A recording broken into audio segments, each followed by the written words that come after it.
How many people here could say that they've looked at their phone while driving? Alright, well, is that one text worth a life? As you can see in this slide, this is a 1992 Honda Civic, and the complete top has been severed off and the front is crushed in. You really can't even tell it's a car until you really look at it. This was caused by somebody that was texting and driving on the freeway. My name is Alfredo Duran, and I'm here to talk to you today about the dangers of texting and driving.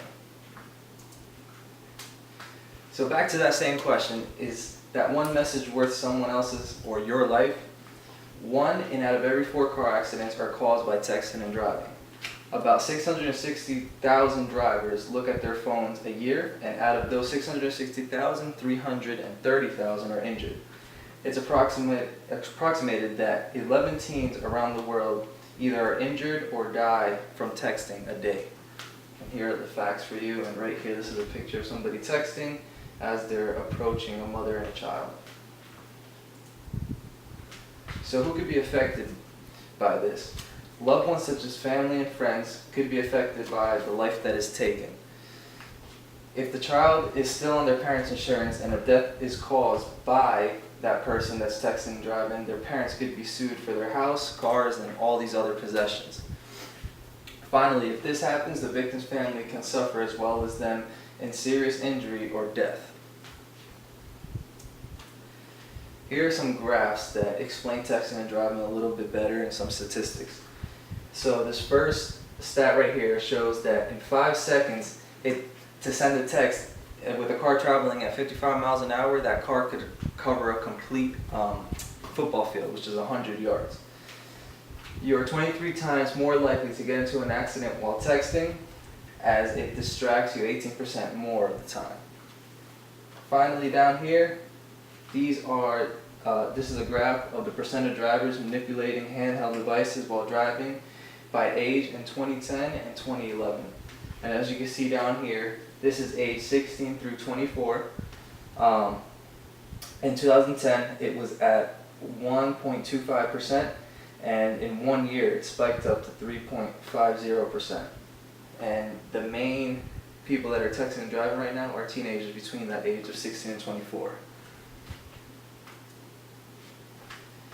This is another slide just outlining the states that actually have laws and the other ones that don't. So all these out here in the black are handheld and texting that are all banned, and you cannot do that at all. And that includes states such as California, Nevada, Oregon, Washington, the Northeast is big on that, New York State, New Jersey, and some other states up here in this area.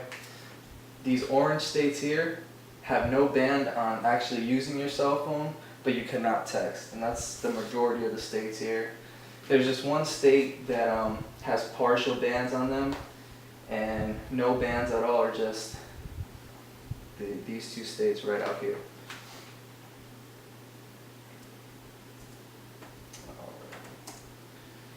So what can we do to fix this? It's simple.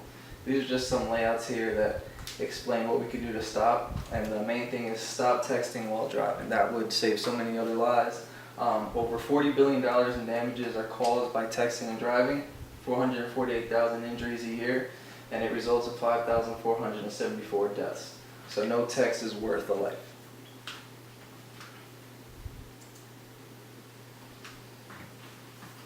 So 94% of drivers support this ban, and 70% of supporters ban handheld devices.